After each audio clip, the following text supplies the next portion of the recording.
Hi guys, it's me, Miss Farrah. Welcome back to my channel.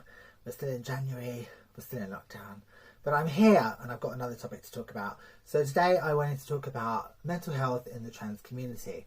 Now, of course, I must say and I must stress very importantly that I am not a psychiatrist or a psychologist, and I've never suffered, touch wood, with any depression, anything like that. I'm very lucky. I know I'm very lucky. But I wanted to talk about my experience with mental health in the trans community and how it has affected me and those around me, because I think it's very important. And I think, now remember, these are just my views, so you can disagree with them, but I do feel that a lot of the reason why a lot of trans women do suffer so badly with mental health is because of the way their life was previous to transition. Now, I am extremely blessed and extremely lucky that I was very accepted from my friends and close friends and family when I was younger and growing up, and then when I transitioned. So I always had the same people that I loved and who I cared about and who were my stability around me for the whole time. And I do really think that this has given me more confidence, and it's made me more secure in who I am, because I was loved, you know, from a very young age, and I was never made to feel like there was something wrong with me. Now, not to say that it wasn't a difficult struggle to transition, because it is for everybody. I still suffered with gender dysphoria very much when I was younger, and my behaviour and my personality was very different when I was a teenager because of my gender dysphoria, and it was making me behave in ways that is very out of character for me, because I was crying out for help, kind of thing. But luckily I never suffered any depression. Now, lots of my friends have told me that if I ever had depression, I would know I did. And so I'm not one to pretend that I have something when I don't. I know that I've had down times, like everyone has down times, but I've never had actual depression. And I know that because I can always pull myself back out of it. Which is very difficult to do, or impossible to do, if you actually have depression.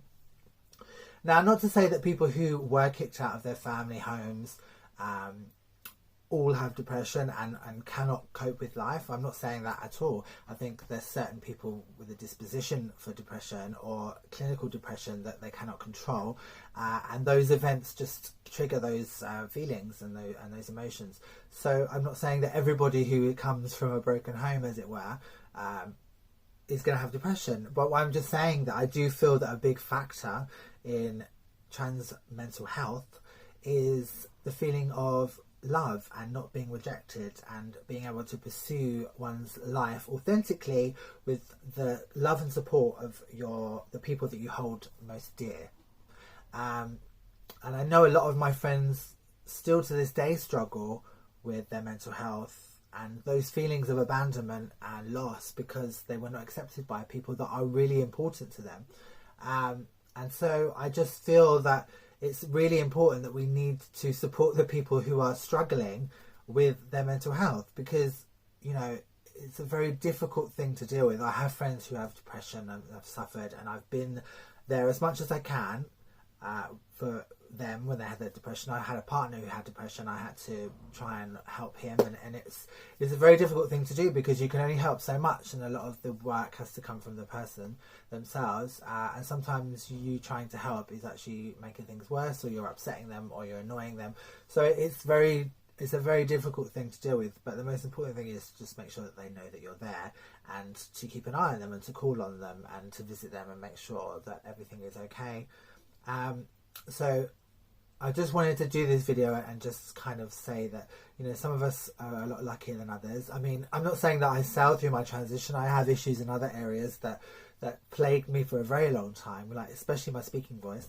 That was something that for a really long time I was down about, and I tried to do all these different techniques to try and figure out how to speak more feminine.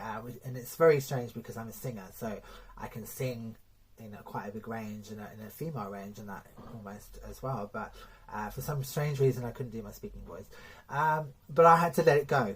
As I got older, I thought, you know what, I don't care anymore. I'm proud to be trans. I'm not trying to hide who I am.